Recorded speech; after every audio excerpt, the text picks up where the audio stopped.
एक समय ऐसा भी आएगा कि जब सूरज पृथ्वी को ही निगल जाएगा, तो क्या ऐसा कुछ होगा? मेरी मौजूदगी गोरखपुर के नक्षत्रशाला में, इसे हम तारामंडल के नाम से भी जानते हैं। हालांकि प्रदेश में 2 और नक्षत्रशाला हैं, जैसे कि लखनऊ में और रामपुर में, यहाँ पे भी नक्षत्रशाला है, लेकिन फिलहाल हम गोरखपुर के नक्षत्रशाला में मौजूद हैं। हमारे साथ सर हैं जो अपना परिचय खुद देंगे और फिर हम आपको बताएंगे कि सौर मंडल क्या होता है। जो हम पृथ्वी को देखते हैं, पृथ्वी को माफ़ कीजिएगा, हम धरती पर रहते हैं और धरती को महसूस करते हैं। धरती पे से हम चंद्रमा को देखते हैं, सूर्य को देखते हैं, तारों को देखते हैं, लेकिन इनके बारे में कहीं ना कहीं हम उतना नहीं जानते हैं जितना कि ये सर जानते हैं। तो हमें ये सारी चीज़ें बताएंगे। तो सबसे पहले सर, आप अपना परिचय खुद ही दीजिए। Thank you. आपके दर्शकों के लिए मेरा प्यार भरा नमस्कार। मैं अमरपाल सिंह खौलवे, तारामंडल गोरखपुर से। सर, सौर मंडल जिसका नाम सुनते बच्चे के मन में कई सवाल आ जाते हैं कि सौर मंडल में अच्छा हमें तारे दिखते हैं, हमें चंद्रमा दिखता है। हाँ, तो क्या चंद्रमा, तारे और वो जो ग्रहों की बात होती है, बस इतने ही ग्रह रहते हैं कि कुछ और भी चीज़ें रहती हैं सौर मंडल? सौर मंडल में बहुत सारी चीज़ें हैं, जैसे ग्रहों से लेकर के, उपग्रहों से लेकर के, छोटे से लेकर के बड़े खगोलीय पिंड, चंद्रमाओं से लेकर के तमाम चीज़ें, धूल जल वाष्प से लेकर के आपके छोटे से लेकर के बड़े खगोलीय पिंड जो हैं भरे हुए हैं। और अभी जो है वो इंटरनेशनल एस्ट्रोनॉमिकल यूनियन, अंतर्राष्ट्रीय खगोल वैज्ञानिक संघ के अनुरूप जो है उनके अनुसार 8 ग्रह हैं हमारे सोलर सिस्टम में। और जो सूर्य का जो सिस्टम है वो सोलर सिस्टम कहलाता है। उसमें ये मान लीजिए ये एक हिसाब से इलिप्टिकल वे यानी दीर्घवृत्ताकार या अंडाकार शेप है, उसके बीचों बीच में आप रख दीजिए तो वो सूर्य है मान लीजिए, समझने के लिए है। तो बहुत सारी चीज़ें ऐसी हैं जो सच बात है कि आम जनमानस के समझ में ना भी आ सकती हैं, लेकिन जो लोग इस चीज़ों के बारे में थोड़ा बहुत जानते हैं उन्हें और बेटर तरीके से अंडरस्टैंडिंग हो जाएगी, समझ पाएंगे। तो हम देखते हैं कि ये इलिप्टिकली अंडाकार शेप में है हमारा सोलर सिस्टम, सौर तंत्र। और इस परिवार का मुखिया, सौर परिवार का सूर्य है जो बीच में है। उसके बाद में जो सूर्य की दूरी के क्रम में अगर हम देखते हैं तो बुध ग्रह है, फिर शुक्र है, पृथ्वी, मंगल, बृहस्पति, शनि, अरुण, वरुण, ये हमारे सोलर सिस्टम के जो 8 ग्रह हैं। और बहुत सारे छोटे खगोलीय पिंड हैं, जैसे कि हमारी पृथ्वी का जो एकमात्र उपग्रह है, प्राकृतिक उपग्रह, वो चंद्रमा है। तो वो सूर्य के चक्कर ये सारे ग्रह ऐसे लगा रहे हैं और ये सारे ग्रह अपने चंद्रमाओं को साथ लेकर के भी सूर्य का चक्कर लगा रहे हैं और अपनी जगह पर तो घूम ही रहे हैं। जैसे कि हमारी पृथ्वी की अगर हम बात करें तो ये जो पृथ्वी है हमारी, जिस पर हम लोग रहते हैं, ये 12,700 किलोमीटर का लगभग एक गोला है। अगर डायमीटर्स का व्यास निकाला जाए, ये जैसे मान लीजिए गोल गेंद मान लीजिए, वैसे तो गोल नहीं है, ये जियोइड है, लक्षबद्ध जिसे स्थिति कहते हैं, पृथ्व्याकार कह सकते हैं। तो ऐसी मतलब कहीं ऊंचा कहीं खाली जैसा। तो उस पर अगर हम इसका डायमीटर निकालने की कोशिश करें तो ये 12,700 किलोमीटर बैठता है। इसी गोले पर कहीं किसी जगह पर ब्रह्मांडीय अंधेरी गुफाओं में हम लोग इस पृथ्वी पर यहाँ पर हैं, रह रहे हैं। और 8 अरब लोग हैं आज की दुनिया में, 193 कंट्री में। तो सोचिए कि हम लोग इस ब्रह्मांड में क्या हैं, what you are in this universe. ब्रह्मांड में हम लोग नो नथिंग एट ऑल, यानी कुछ भी नहीं के बराबर हैं। और हमारे साथ ही इतनी तमाम प्रजातियां, अन्य प्रजाति हैं, बटरफ्लाइज की अलग प्रजाति हैं, स्नेक्स की अलग प्रजाति हैं, लायंस वगैरह की अलग प्रजाति हैं, बहुत सारी प्रजातियां इस धरती पर ही रह रही हैं। तो ऐसा तो नहीं है कि धरती जो नेचर ने बनाया है वो केवल और केवल मानवों के लिए रहने के लिए बनाया हो, सारी चीज़ों को रहने के लिए बनाया है। तो और अपने लिए धरती इसीलिए स्पेशल है कि हम लोगों का यहाँ पर एवोल्यूशन हुआ है, जन्म हुआ है। हो सकता है कुछ ऐसे प्लैनेट्स बहुत सारे जो हमारी पहुंच से दूर हैं, या फिर यूं कह सकते हैं कि beyond the proper limit of the imagination, या कल्पनाओं की सोच से परे हैं, वहाँ पर भी तमाम जगह जीवन संभव हो। लेकिन अभी कह पाना both questions are equally terrifying, are we alone in this universe और नॉट। मतलब दोनों प्रश्न बड़े महत्वपूर्ण हैं कि इस ब्रह्मांड में हम अकेले हैं, हमारी जैसी मानव सभ्यता, या कहीं कोई दूसरी जगह कोई जीवन पनप रहा है। तो अभी फिलहाल तो हम इस धरती पर हैं, इस सोलर सिस्टम में हैं। और जो रात में देखते हैं आप लोग, बहुत सारे ग्रह हैं, उपग्रह हैं, मंदाकिनियाँ हैं। हमारी मंदाकिनी जिसे गैलेक्सी हमने नाम दिया है। हम आपसे बातचीत पूरे सवाल करेंगे, लेकिन सबसे पहले मैं आपको ये तारामंडल दिखाने की कोशिश करती हूँ कि यहाँ पर आप देख सकते हैं चेयर्स हैं, यहाँ पर लोग बैठते हैं और यहीं पर ये प्रोजेक्टर है ना, इसी के थ्रू हम यहाँ पर सारे सौर मंडल में क्या होता है, क्या गतिविधियाँ होती हैं, चांद, तारे, सूरज, तमाम ऐसी कई रोमांचित चीज़ें होती हैं जो यहाँ पर बैठकर दिखाई देती है।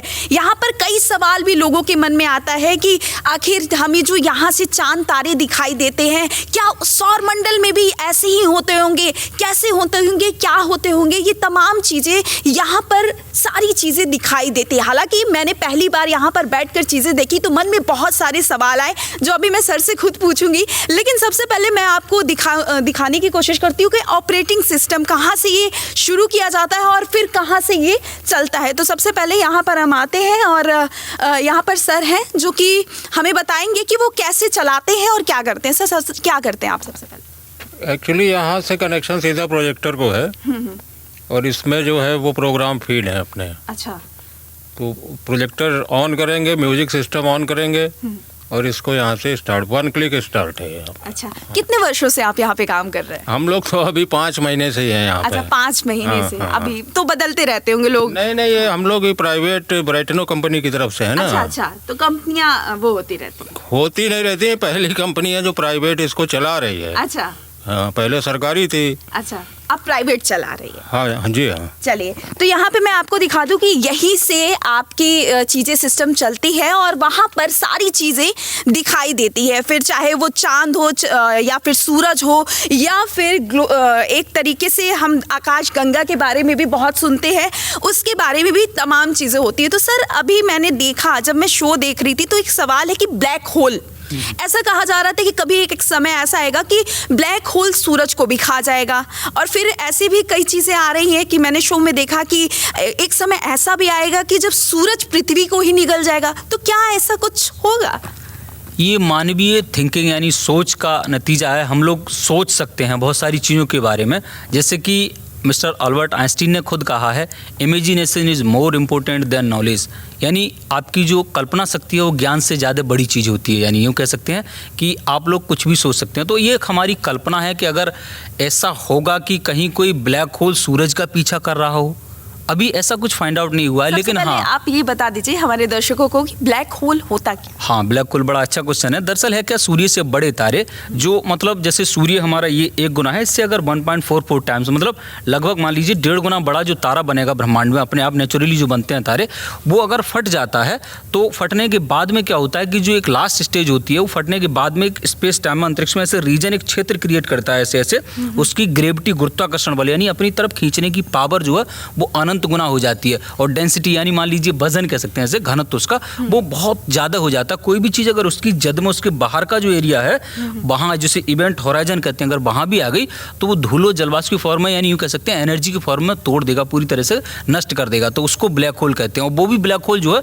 धीरे धीरे करके समाप्त होते हैं, एवोपराइज्ड हो जाते हैं, बाष्पीकृत होते हैं स्टीफन हॉकिंग रेडिएशन की फॉर्म में। और इस पर रिसर्च किया था सुब्रमण्यम चंद्रशेखर ने, इसीलिए उन्होंने 1983 में नोबेल प्राइज भी मिला था इन सब चीज़ों में। तारकीय नर्सरी से लेकर के तारों की पुनरुत्पत्ति तक जो है वो उन्होंने दिखाया था। तो ब्लैक होल इसे कहते हैं। अच्छा, तारों से मेरे मन में सवाल आया कि अक्सर हम कहते हैं कि अच्छा देखो तारा टूट कर जा रहा है, विश मांगो पूरी हो जाएगी। तारों के मतलब जो आसमान में हमें जो छोटे तारे दिखाई देते हैं, मतलब ये तारों का रहस्य क्या होता है जो टूट कर जाते हैं?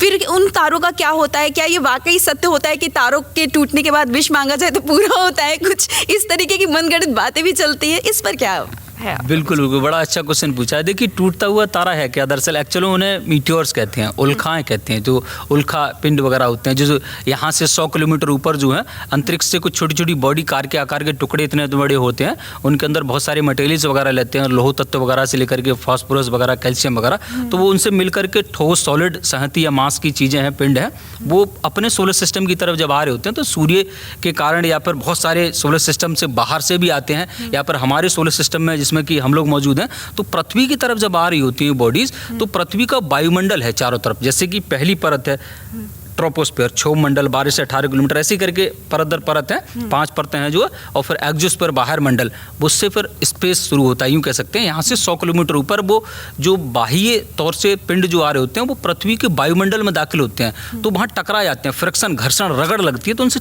टकराने के कारण क्या हो, धूल जलवाष्प फॉर्म में विखंडित हो जाते हैं, चमक स्टिक ऐसी चमक जैसी उत्पन्न करते हैं, उन्हें हम मीटियोर से उल्काएं कहते हैं। दरअसल तारे, उन्हें आम भाषा में टूटते हुए तारे कह दिया जाता है। दरअसल तारे यानी हमारे जैसे सूर्य जैसे तारे, वो छोटे हल्के यूँ कह सकते हैं मध्यम प्रकार के तारे कम से कम 10 अरब साल में बनकर खत्म होते हैं।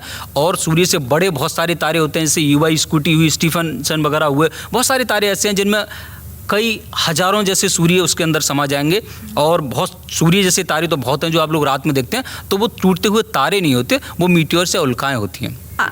यहाँ पे हमारा अगला सवाल ये है कि ग्रहों, हमें जो ग्रह दिखते हैं 8 ग्रह 9 ग्रह, ये सारी चर्चा होती थी ग्रहों के बारे में, तो क्या वाकई सौर मंडल में इतने ही ग्रह हैं कि कई ग्रह हैं और ग्रहों के ग्रह हैं, ये इसके बारे में थोड़ा। अभी हमारे सोलर सिस्टम की अगर हम बात करें तो अंतर्राष्ट्रीय खगोल वैज्ञानिक संघ जो है उसने निर्धारित किया है कि वो 8 ग्रह हैं। ग्रह होने के लिए कुछ कंडीशंस, कुछ शर्तें होती हैं। जैसे कि अगर कोई चीज़ है, जैसे ये पेन है, तो पेन होने के लिए पेन जैसा दिखना चाहिए, चलना भी चाहिए, ऐसे से काम करना चाहिए। इसकी कुछ क्लासिफिकेशन, वर्गीकरण या कुछ नियम व शर्तें रख दी। इनको अगर ये पूरा कर रहा तभी इसको पेन कहेंगे।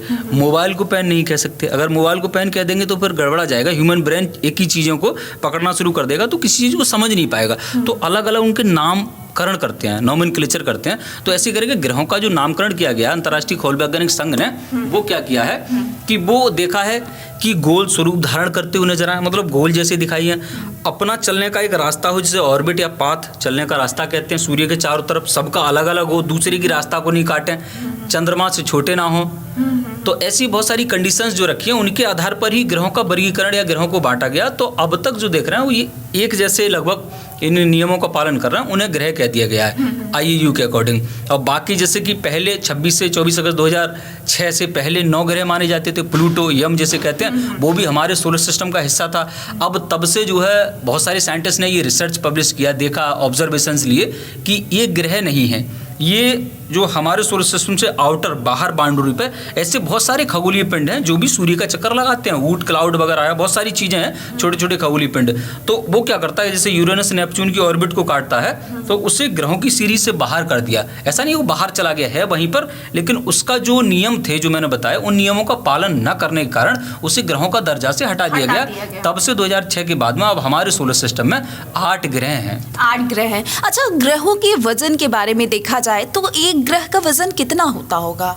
वजन की बात करें तो लगभग जो है, यूं समझ लीजिए कि आपका जो पृथ्वी है और रात में आजकल जो दिखाई दे रहा है आपको, बृहस्पति वगैरह दिखाई दे रहा है आजकल, और आपका मार्स भी दिखाई दे रहा है, सैटर्न भी आ रहा है, और आपका जो है वीनस भी आ रहा है। तो जो रात में इतना बड़ा चमकदार तारे जैसा नजर आता है आपको, जो वो आपका सबसे बड़ा ग्रह है जुपिटर, बृहस्पति ग्रह। इस पृथ्वी को अगर बॉल बना करके उसके अंदर ऐसे फेंक दिया जाए तो 13,000 पृथ्वियां उसके अंदर समा जाएंगी। और उस पृथ्वी को बॉल बना, बृहस्पति ग्रह इतना बड़ा है, तो जो है करोड़ों करोड़ों करोड़ टन वजनी एक एक ग्रह होता है। उनमें से हमारा एक पृथ्वी है एक्चुअल में। तो अब पृथ्वी को मान लीजिए कि अगर पूरी पृथ्वी को उठा करके हम लोग चंद्रमा की तरफ, तो चंद्रमा तो 1/4 है, अगर हम सूर्य की तरफ फेंक दें, सूर्य में चला जाएगा तो 13 लाख पृथ्वियां सूर्य के अंदर समा जाएंगी, यूँ समझिए।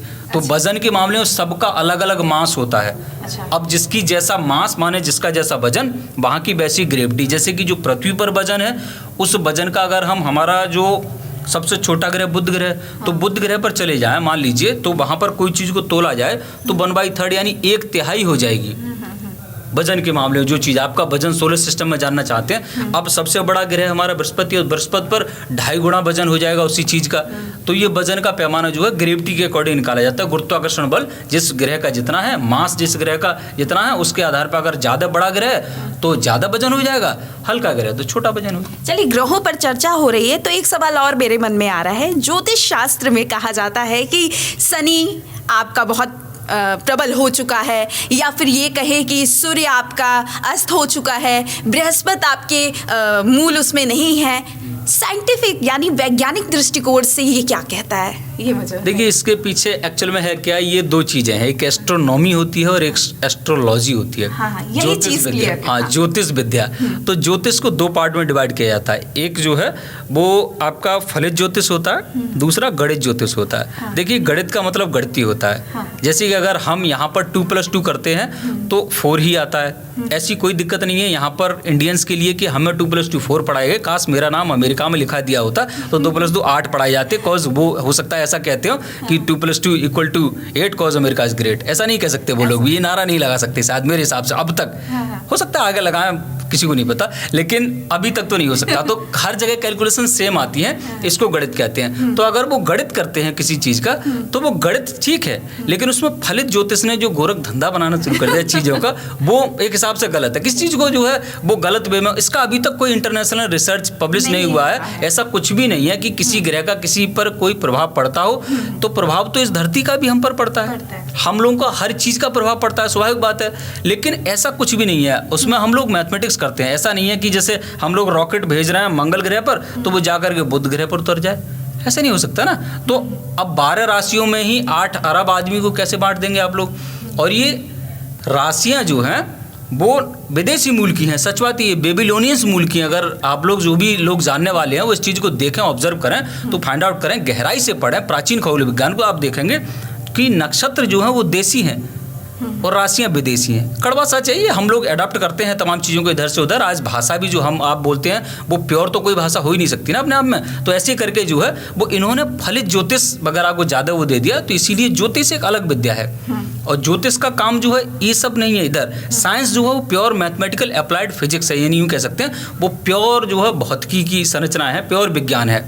तो उन चीज़ों का आपस में कोई जैसे वो तो नहीं है विशेष जो है मेलजोल। अगर वो गणित करते हैं तो वो सारी चीज़ें ठीक ही हैं, अगर अदरवाइज तो वो सब चीज़ें हेलुसिनेट ही हैं। क्योंकि ऐसा अभी तक कुछ नहीं प्राप्त हुआ है विज्ञान के द्वारा कि किसी ग्रह का किसी पर प्रभाव पड़ता है तो उसी नाम का जो है ये है। एक व्यक्ति तो बहुत पैसे वाला, दूसरा बहुत गरीब। आप कहेंगे कि आप पुराने ज़माने में ऐसा या उनके पूर्व जन्म के फल हैं, तो आप किस आधार पर कह सकते हैं कि पूर्व जन्म का ये है, तो प्रूव तो नहीं कर सकते ना। तो बहुत सारी चीज़ों को विज्ञान ये कहता है कि प्रूव कीजिए आप, अगर प्रूव कर पाते हैं तो वो सत्य है, अब तक सत्य है, दृष्टिकोण होता है। बिल्कुल। अब ठीक है, चलिए अब हम आपको अगले चरण में ले चलते हैं। यहाँ मल्टी व्यू यूनिवर्स लिखा है। अब आपको यहाँ पे ये पता चलेगा कि हम जो आसमान में जिन तारों को देखते हैं, हमारे अलावा कितनी और चीज़ें हैं, कितनी और ये सारी चीज़ें हैं कि अलग अलग तरीके से उन चीज़ों को देख सकते हैं। यानी सौर मंडल को और कितने तरीक़ों से देखा जाता है, यहाँ पर ये हमें इन सारी चीज़ों को दिखाएंगे, तो बताएंगे। तो चलिए हम ये भी जानते हैं।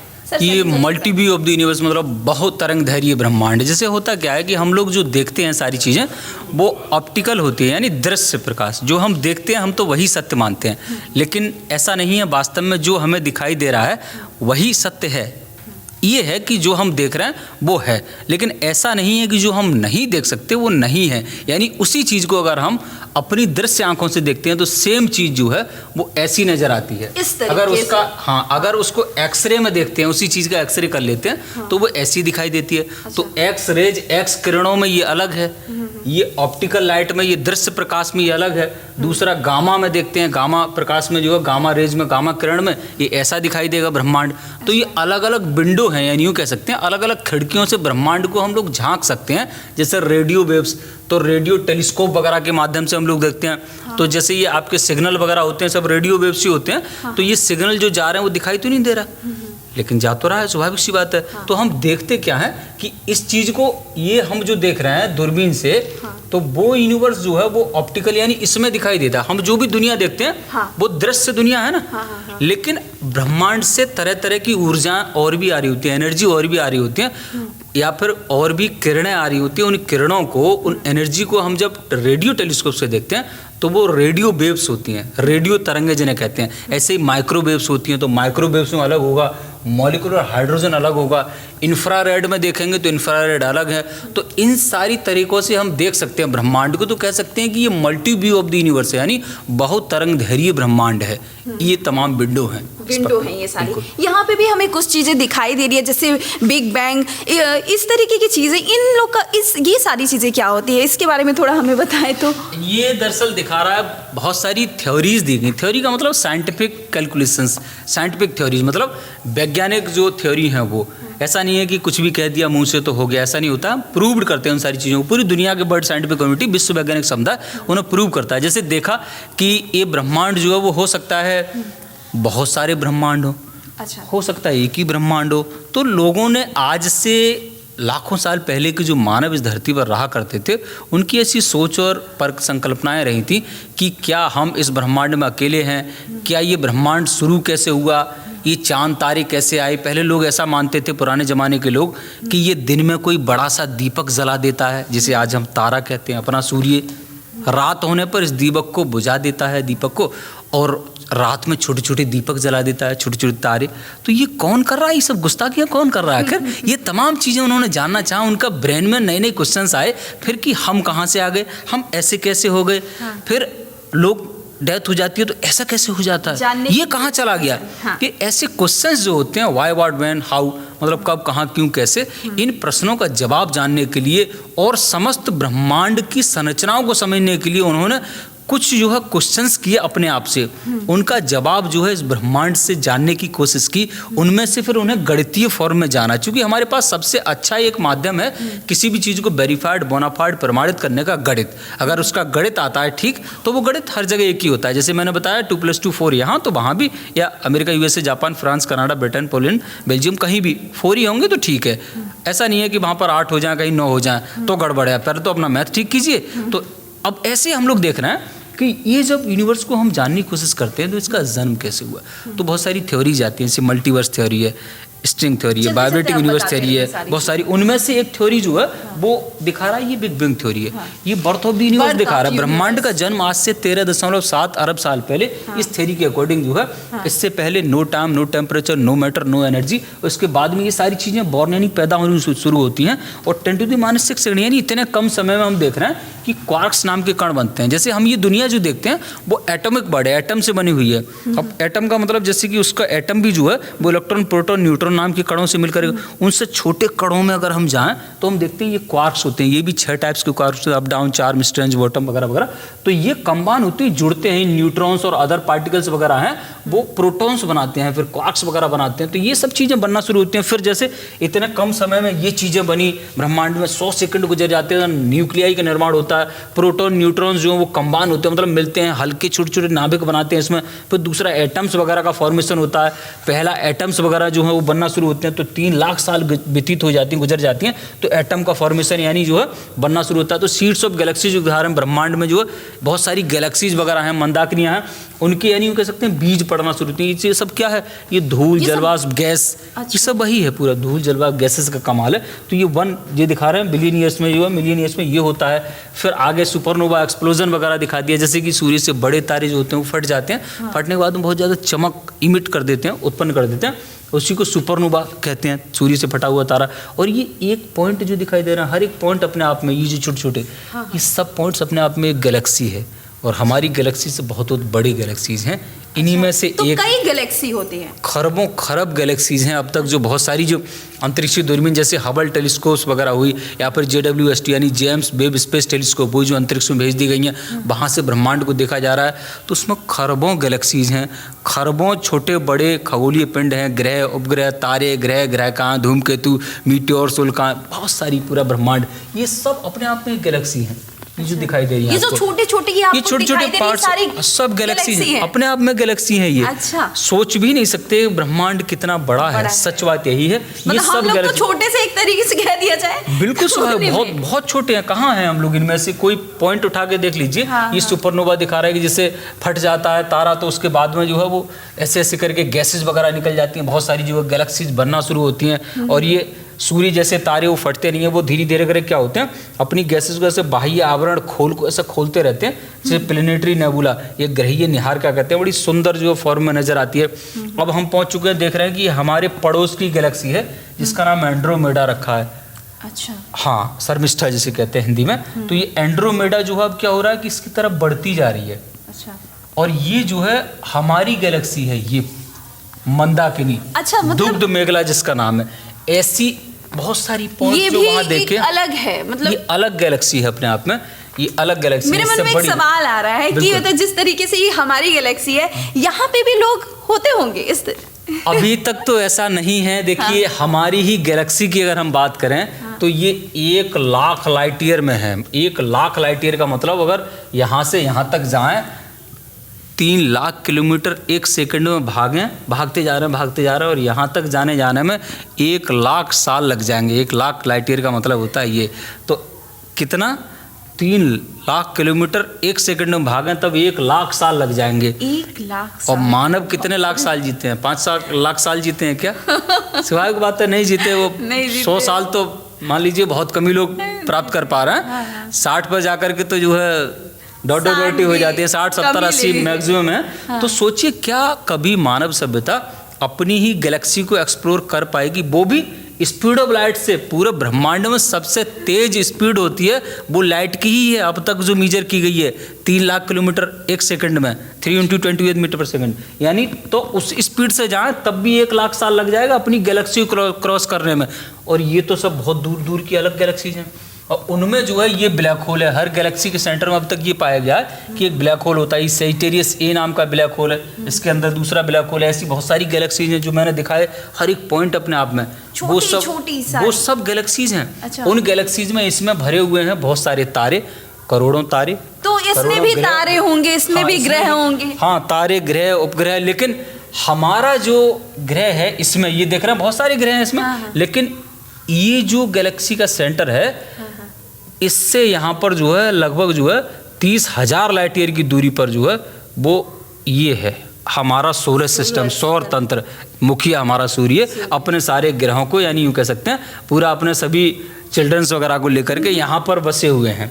ये है, और ये क्या कर रहा है, ये 250 किलोमीटर प्रति सेकंड की गति से ऐसे गैलेक्टिक सेंटर, ये जो गैलेक्सी का सेंटर है इसका चक्कर लगाता है। और एक चक्कर पूरा करने में 25 करोड़ साल लग जाते हैं। यानी अब तक मानव सभ्यता का जब से जन्म हुआ है तब से सूर्य अपने सारे ग्रहों को लेकर के, सारे उपग्रहों को लेकर के तमाम चीजों ये है, एक चक्कर पूरा नहीं कर पाया है, अभी तक नहीं कर पाया। अभी तक नहीं। कितना? कैलकुलेशन से ये निकल के आ रहा है। सोचिए आप लोग। और ये इसमें बहुत सारे ये छोटे छोटे पॉइंट दिखाई दे रहे हैं। हाँ। ये अपने आप में बहुत बड़े तारे, ग्रह कहाँ, उपग्रह, छोटे से लेकर के बड़े खगोलीय बॉडी पिंड इसमें भरे पड़े हैं। उनमें से एक ये पॉइंट जो नज़र आ रहा है ये हमारा सूर्य विद सोलर सिस्टम के है। सारा सौर तंत्र और हमारी धरती वगैरह तो कहीं है ही नहीं, तो सूर्य को दिखा रहे हैं, सूर्य के साथ हमारा सोलर सिस्टम। इसमें है आपकी धरती। कहीं मान लीजिए कि अगर ऐसे साफ है, फिर अगर कहीं ऐसे कर दें तो इसमें डस्ट पार्टिकल्स आ गए।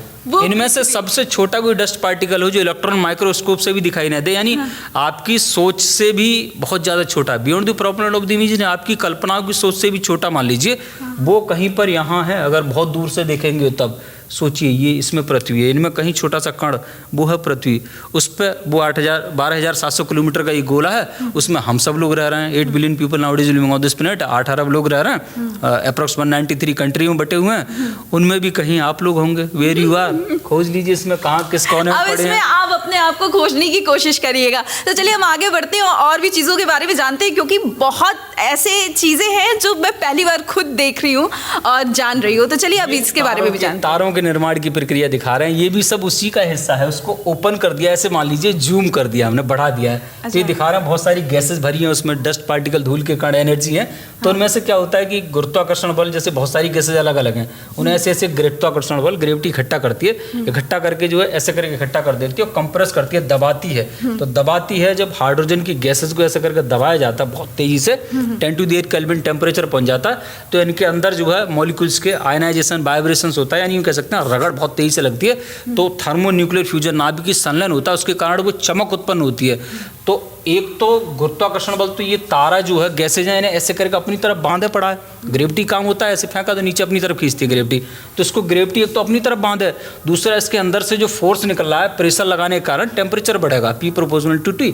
तो इसके कारण क्या हो रहा है कि जो टेम्परेचर बाहर को निकल रहा है ऐसे, तो आउटवर्ड फोर्स, यानी एक फोर्स जो है बाहर को लग रहा है, ऐसे धक्का लगा रहा है, एक दूसरा अंदर को खींच रहा है। तो मान लीजिए एक रस्सा कसी वाली कंडीशन है, अगर दोनों फोर्स बैलेंस रहते हैं तो कोई तारा तब तक तारा बना रहता है, और अगर जैसे ग्रेविटी क्या होती है, वीक हो जाती है, तो तारे तो गैसेस की गोली हैं, परत दर परत बनी हुई, तो वो ऐसे ऐसे करके फूलना शुरू कर दें। अब जब फूलेंगे तो रेडिएशन बढ़ेगा, धूप बढ़ेगी, विकिरण, रेडिएशन, घाम जिसे कहते हैं। तो अभी क्या हो रहा है, सूर्य जो है आगे आगामी समय में धीरे धीरे करके अप्रॉक्स जो है 3.6 बिलियन ईयर बाद क्या कर रहा है कि ऐसे ऐसे करके फूलना शुरू हो रहा है। सूर्य जैसे तारे मैंने बताया कभी फटते नहीं, वो धीरे धीरे करके ऐसे ऐसे फूलते जाते हैं, फूलते फूलते वो सुंदर रूपी ग्रह रूपी निहारिकाओं में कन्वर्ट हो जाते हैं ऐसे करके। सूर्य से बड़े तारे जिनका मास मैंने बताया द्रव्यमान, जो वो सूर्य से लगभग जो है 1.44 टाइम्स बड़ा होता है, वो फट जाते हैं, फिर वो सुपरनोवा वगैरह बनाते हैं, ब्लैक होल बनाते हैं, वो सब एक अलग तार्किक प्रक्रिया है।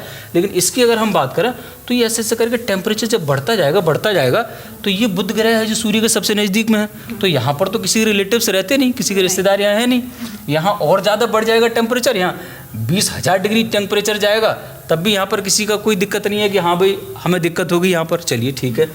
अब धीरे धीरे टेम्परेचर बढ़ेगा तो चारों तरफ बढ़ रहा है, ये तो पूरा गैस गोला है, तो यहाँ पर जाएगा तो यहाँ तो ये अभी सबसे ज़्यादा चमकीला यही नज़र आता है, क्योंकि प्रेशर कुकर कंडीशन हो गई है, पूरी जो है सूर्य की रोशनी सोख लेता है और क्या करता है, प्रेशर कुकर जैसी कंडीशन हो गई है, तो गर्म होना चाहिए ये, लेकिन सबसे ज़्यादा गर्म है ये, क्योंकि इसमें जो है कार्बन डाइऑक्साइड की मात्रा ज़्यादा है, फास्फीन वगैरह की मात्रा ज़्यादा है, तो सोख ले रहा है सूर्य की गर्मी को। और इधर क्या है, ये चिकनी सतह है, तो इधर टकराई, इधर निकलेगी वायुमंडल में, इतना ही ठंडा इधर रहेगा, उतना ही गर्म इधर, फिर ये इधर का जो है ठंडा था वो इधर आ गया, फिर गर्म हो गया, तो ये तो अपनी अपनी जगह पर घूम ही रहे हैं। तो सारे ग्रह ऐसे ऐसे अपनी अपनी जगह पर घूम रहे हैं, तो दिन और रात हो रहे हैं जितने दिनों में, और ऐसे ऐसे घूमते घूमते घूमते घूमते ये पाथ है, ये चलने के रास्ते हैं सबके अलग अलग, ये रास्ता पर जहाँ से चला वहीं चक्कर मार के आ गया, तो 1 ईयर कंप्लीट होता है। तो देख रहे हैं ऐसे वीनस हो गया। अब हम अपने घर की तरफ, हाँ अब हम अपने घर की तरफ बढ़ रहे हैं, हाँ। यानी 15 करोड़ किलोमीटर दूर हमारा ये सूर्य है इससे, और हम लोग इसी पे हैं कहीं पर, कितना बताया, 15 करोड़ किलोमीटर दूर हमारा घर है, सबका घर जो पृथ्वी जिसे हम कहते हैं। अच्छा। और ये 71% भूभाग पर इसकी ये महासागर जल की फॉर्म है, 29% पे ये धरती है, उसी में जो 193 कंट्री हैं, इसी में आप सब लोग कहीं किसी कोने में यहाँ कहीं रह रहे होंगे। 2683 लेटीट्यूड लॉन्गिट्यूड ये अपना प्यारा भारत है, श्रीलंका हो गया, ये नेपाल हो गया, बहुत सारी अलग अलग वो हैं पुतब। अब ये देख रहे हैं यहाँ से ये 3,84,000 किलोमीटर दूर ये हमारा मून चंद्रमा है, तो ये चंद्रमा भी अपनी जगह पर उतने दिनों में चक्कर लगा रहा है, लगभग पखवाड़े 15-15 दिन के, तो जितनी देर में ऐसे घूमा उतनी ही आगे बढ़ गया। तो यहाँ से देखने वाले के लिए हमेशा 59% भाग यानी एक ही कंडीशन नजर आएगी, तो ऐसे ही अपनी जगह पे चक्कर लगाते रहा, ये इसका चक्कर लगा रहा और ये अपनी जगह पर जो घूम रहा है 24 घंटे में, तो दिनों रात कर रहा है, डेली दिनों रात होते होती आगे बढ़ता जा रहा है, ऐसे ऐसे बढ़ता जा रहा और जहाँ से था फिर वहीं चक्कर मार के यहाँ आ गया, तो इसका हैप्पी बर्थडे हो जाता है पृथ्वी का। तो इसीलिए आप लोग जो है हैप्पी न्यू ईयर मनाते हैं, यही है हैप्पी न्यू ईयर। अब हम आगे बढ़ते हैं तो देखते हैं कि अगर टेम्परेचर यहाँ की बात करें, अगर ये चारों तरफ टेम्परेचर बढ़ेगा तो टेम्परेचर यहाँ भी बढ़ेगा, तो जब यहाँ टेम्परेचर बढ़ेगा तो यहाँ पर जो महासागर हैं वो जलवाष्प बन जाएंगे। जैसे कि भगोने में पानी लिया और टेम्परेचर बढ़ता जा रहा है, आपने रख दिया स्टोव वगैरह पे, तो क्या हो रहा है धीरे धीरे करके पानी वाष्प में परिवर्तित हो जाएगा। ऐसे करके यहाँ क्या होगा, आगे आने वाले समय में यहाँ जीवन नहीं संभव हो पाएगा। इसीलिए हम लोग देख रहे हैं दूसरी जगहों पर कुछ ऐसे ग्रह मिल जाएँ, चंद्रमा पर कहीं बस्तियां बसाने की योजना है, मंगल ग्रह कुछ ऐसा हो जाए जो टेराफॉर्म या जीवन जीने लायक हो जाए। तो इसीलिए हम देख रहे हैं कि पृथ्वी पर आगे आने वाले समय में, बट ऐसा नहीं है कि it's not going to be happen overnight, रातों रात ऐसा नहीं हो रहा है कि कल ही बोरिया बिस्तर बांध लें मंगल ग्रह पर निकल रहे हैं, तो कल तो मंगल ग्रह पर जीवन भी संभव नहीं हो रहा है इतनी जल्दी तो, लेकिन हाँ आगे आने वाले समय में जीवन संभव होने की प्रबल संभावनाएं हैं जो है ये देखा जा रहा है। तो ये हमारा पृथ्वी है, ये प्यारा पृथ्वी। तो यहाँ पर जब सूर्य का टेम्परेचर बहुत तेजी से हो, अभी जो है 15 करोड़ डिग्री सेल्सियस इसका टेम्परेचर जो है, मान लीजिए ये 15 करोड़ जो है दूरी है इसकी जो डिस्टेंस है, ऐसे ऐसे बढ़ता जा रहा है, बढ़ता बढ़ता क्या होगा कि इसका अभी जो टेम्परेचर यहाँ तक आते आते वो इस टोटल का 2 अरबवां भाग आ रहा है। कैलकुलेशंस के अकॉर्डिंग ये निकल के आ रहा है कि मतलब बिल्कुल नाक के बराबर टेम्परेचर आया, तब तो इतनी हाई तौबा हाई गर्मी, एसी बेसी लगा लिया। हम लोग क्या करते हैं, एडजस्ट करते रहते हैं अपने आप को, ह्यूमैनिटी एडजस्ट करती है। जिन चीज़ों ने एडजस्ट किया वो चल पा रहे हैं, धरती पर रह पा रहे हैं, एडजस्ट नहीं किए वो खत्म हो गए, खत्म हो जाएंगे, बहुत सारी प्रजातियाँ खत्म होगी, होती रहेंगी। हम लोग क्या करते हैं, ब्रेन लगाते हैं, एसी लगा लिया, 4 दीवारी बंद कर लिया, बाहर कितनी गर्मी है, अंदर बैठे हैं एसी में बड़े आराम से, तो एडजस्ट कर रहे हैं ना हम सारी चीज़ों को। तो ऐसे करके, लेकिन कब तक एडजस्ट करेंगे, सीमा होती है एक एडजस्टमेंट की। अब हम देख रहे हैं इस पर जो है जब वो सीमा खत्म हो जाएगी, यानी ऐसे करके चारों तरफ जो है वो टेम्परेचर बहुत ज़्यादा बढ़ जाएगा, लिमिट्स जो है क्रॉस हो जाएगी, तो जब महासागर ही धूल और जलवाष्प यानी यूँ कह सकते हैं वो बाष्पीकृत हो जाएंगे, तो जल ही तो जीवन है। हम लोग तो जब जल ही नहीं रहेगा, जीवन ही नहीं रहेगा, टेम्परेचर ये जला खाक कर देगा, इसके कारण धीरे धीरे तो कहीं जाना ही होगा आगे आने वाली सभ्यताओं के लिए। तब तक तो पेड़ पौधे लगाएं, बचाएं। दूसरा हम आ चुके हैं, ये टेरेस्ट्रियल प्लैनेट्स हैं, इन पर पैर रखकर खड़े हो सकते हैं, मतलब सॉलिड सरफेस है यूँ कह सकते हैं, 4 ग्रह बुध शुक्र पृथ्वी मंगल। तो जैसे हमारी पृथ्वी का एक चंद्रमा है, प्राकृतिक उपग्रह है, इनका कोई चंद्रमा नहीं है इनके पास में। ऐसे ही मार्स मंगल ग्रह के 2 चंद्रमा हैं, डीमोस और फोबोस जो हैं, तो ये देखा जा रहा है कि ये पोलर आइस कैप्स हैं, ये दिखाई दे रहा नहीं, ये बर्फ जैसी यहाँ पर बर्फ है, तो इसको पिघला दिया जाए तो यहाँ पर जीवन संभव हो सकता है, पानी वगैरह बन जाए, फिर एटमॉस्फेयर वायुमंडल बनाया जाए, पेड़ पौधे वगैरह उगाए जाएँ, तो इसे टेराफॉर्म किया जाएगा, मतलब जीवन जीने लायक वातावरण की दशाएं पर ऐसा आसार आगे आने वाले समय में बहुत प्रयास करने के बाद में माइट भी हैपन, संभावना है कि काफ़ी हद तक यहाँ पर जीवन की प्रबल संभावना हो जाए। अब ये 4 ग्रह इधर और 4 ग्रह उधर रहते हैं, तो देख रहे हैं इसके बीच में एस्ट्रॉयड बेल्ट है, छोटे छोटे टुकड़े हैं, कार के आकार के टुकड़े, तो ये भी बहुत सारे टुकड़े ऐसे ऐसे सूर्य का चक्कर तो हर चीज़ लगा रही है, ऐसे घूमती है। इनमें से बहुत सारे टुकड़े या फिर बाहर सोलर सिस्टम से टुकड़े जब इसकी तरफ ऐसे बढ़ते हैं पृथ्वी की तरफ, तो इसका ये वायुमंडल है, बहुत सारी गैसेज, धूल, जलवाष्प फॉर्म ऐसे करके लेयर बाय लेयर कंबल की तरह जो है ब्लैंकेट टाइप का, उसे वायुमंडल कहते हैं, वायु का गैसेस का घेरा। उसमें जब ऊपर से कहीं से बॉडी जो आती है इतनी बड़ी, बहुत बड़ी, वो टकरा जाती है। टकराने पर क्या होता है, उनसे घर्षण, रगड़, फ्रिक्शन लगती है, तो वो ऐसे चमक उत्पन्न कर देती है। तो धरती से हम लोग देखते हैं कि ऐसे वायुमंडल में चमकती हुई कुछ चीज़ चली, उन्हें ही टूटते हुए तारे कहते हैं। वास्तव में मीटियोर्स होती हैं, उल्काएं होती हैं जिन्हें हम कहते हैं। टूटे हुए तारे नहीं देख सकते आप लोग, क्योंकि 10 अरब साल में कम से कम तारा विलीन होता है, तो आप 10 अरब साल तो नहीं जी सकते, लेकिन थोड़ी थोड़ी तारों की प्रोसेस को हम समझते हैं, तो पूरी प्रोसेस को समझते हैं। जैसे कहीं तारा जन्म ले रहा है, कहीं जन्म लेकर के बड़ा हो गया, कहीं मृत्युगामी है, तो सबकी रिसर्च करते हैं, तब हम जान पाएँ कि तारे ऐसे ऐसे बनते हैं, ये प्रोसेस जो मैंने बताई। बाकी ये तो जो है वो टूटते हुए तारे होते हैं, आप उनसे विष मांग सकते हैं, अपने दिल को खुश रख सकते हैं, लेकिन ये इतना बड़ा है कि इसमें 13,000 पृथ्वियाँ चली जाएंगी। और ये ग्रेट रेड स्पॉट है, ये लगभग जो है पिछले 300 साल से ज़्यादा अब तक कैलकुलेशन निकल गई है, ये ऐसा करके ये चलता हुआ तूफान है, इसमें कई पृथ्वियाँ समा जाएंगी अपने आप में। और इसके जो इसमें कई पृथ्वी समा जाएंगी। हाँ, ये इतना बड़ा है अपने आप में। हाँ, जो 13,000 पृथ्वियाँ, तो इसके अंदर मान लीजिए इसका वॉल्यूम इतना है। गैनीमेड, कैलिस्टो, ये सबसे पहले जुपिटर को, बृहस्पति ग्रह को दूरबीन से जो है मिस्टर गैलीलियो गैलीली, जो इटली के वैज्ञानिक हैं, उन्होंने देखा।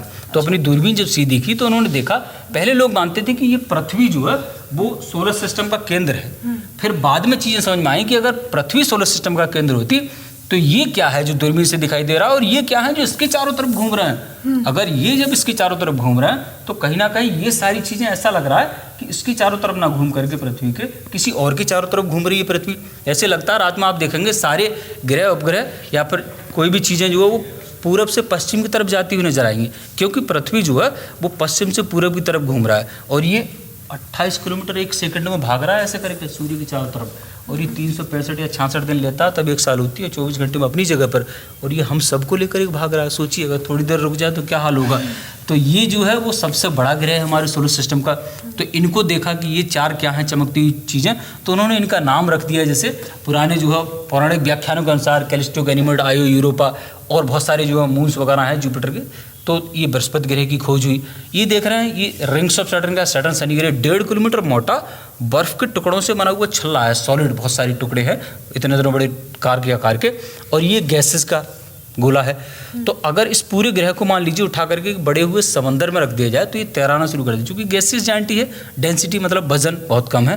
तो ये शनि ग्रह हो गया, ये भी अपने अक्ष पर ऐसे घूम रहा है अपने तमाम चंद्रमाओं के साथ में, और ऐसे ऐसे चक्कर भी लगा रहा है, ये ऑर्बिट में अपनी पाथ पर चल रहा है। फिर हम देख रहे हैं यूरेनस, अरुण ग्रह, ऐसे ही फिर वरुण ग्रह। तो ये तमाम ग्रह हैं, 8 ग्रह हैं। आज जो है 26 अगस्त 2006 के बाद में जो है 24 से 26 अगस्त तक मीटिंग हुई, जो है उसके बाद में ये निकला कि ये गोल स्वरूप धारण करें और अपनी अपनी जगह पर घूमें, ऐसा ना हो हमारे चंद्रमा से छोटे हों। ये कंडीशंस कुछ रखी, इस कंडीशंस को जो क्वालिफाई कर रहा था उसको ग्रह कहा गया। फिर प्लूटो तभी से जो है आउट ऑफ सीरीज। इधर ये सब दिखाई दे रही है, बहुत सारे ग्रह हैं। अच्छा, ये सारे भी ग्रह हैं जो ये छोटे-छोटे दिखाई दे रहे हैं, छोटे-छोटे पिंड जो हैं अपने आप में। लेकिन इनमें से अब तक 5 का नाम रख दिया है, जैसे बौने ग्रह, ड्वार्फ प्लैनेट जिन्हें नाम दिया गया है, वो ड्वार्फ प्लैनेट, और बहुत सारे छोटे-छोटे खगोलीय पिंड हैं, और उसके बाहर भी बहुत है। तो ये तो हमारा सोलर सिस्टम है। और अब हम देख रहे हैं कि ये जो ब्रह्मांड की उत्पत्ति हुई है, इस हमारे सोलर सिस्टम की उत्पत्ति पिछले 4.5 अरब साल पहले हुई है। 3.6 बिलियन ईयर्स पहले हम लोग इस पृथ्वी पर पनपे हैं। 1 कोष की, 2 कोष की, त्रिकोष की और बहुकोष की संरचनाएं हम लोग हो चुके हैं, मल्टी ऑर्गन हो चुके हैं। और ये ब्रह्मांड जो है इस थ्योरी के अकॉर्डिंग, इस मैथमेटिक्स के अकॉर्डिंग, इस कैलकुलेशंस के अकॉर्डिंग, जिसे बिग बैंग नाम दिया है, वो 13.7 अरब साल पहले हुआ। और ये अब बढ़ता ही जा रहा है। जैसे कि गुब्बारा होता है, तो आपने पॉइंट बना लिए गुब्बारे के ऊपर, वैसे करके फुलाना शुरू किया तो पॉइंट्स होंगे आपस में दूर दूर जाएंगे, एक्सपेंशन होगा। ऐसे ही हर चीज़ इस ब्रह्मांड में, गैलेक्सीज अपने आप में दूर दूर जा रही हैं ऐसे करके। तो एक तो हो सकता है कि बिग क्रंच हो जाए, मतलब जहाँ के कहीं आ जाए, जैसे गुब्बारा फुलाने वाले की हवा खत्म हो जाए तो फिर वहीं आ गया, एक फूलता फट जाए। तो ब्रह्मांड के बारे में अभी ये कह पाना बहुत जल्दबाजी होगी मानवता के लिए कि इसका अंतिम छोर, final fate, already the final fate of the universe, ultimate छोर क्या होगा, बढ़ता ही जाएगा या कभी बढ़ के कहीं थमेगा, रुकेगा। लेकिन अभी हम ये जान पाए हैं कि अभी हम इस समय इस ब्रह्मांड की काली घनी अंधेरी गुफाओं में कहीं किसी कोने में, जिसे हम पृथ्वी कहते हैं, उसमें हम पड़े हुए हैं, यहाँ पर रह रहे हैं और हम हैं इस समय इस अनंत विस्तारित ब्रह्मांड में। ब्रह्मांड में तमाम जानकारियाँ हमने हासिल की, सौर मंडल के बारे में हमने आपको दिखाने और बताने की कोशिश भी की। हम वीर बहादुर नक्षत्रशाला में मौजूद थे, यानी तारामंडल में मौजूद थे, और आपको खगोलीय जो भी सारी जानकारियाँ हैं वो बताने की कोशिश कर रहे थे। तो उम्मीद करती हूँ आपको ये सारी जानकारियाँ समझ आई होंगी। अगर वीडियो अच्छी लगी हो तो लाइक ज़रूर कर दीजिएगा। मेरा नाम शिखा है और आप यूथ नेशन देख रहे थे। अपना ख्याल रखिएगा। बहुत बहुत धन्यवाद।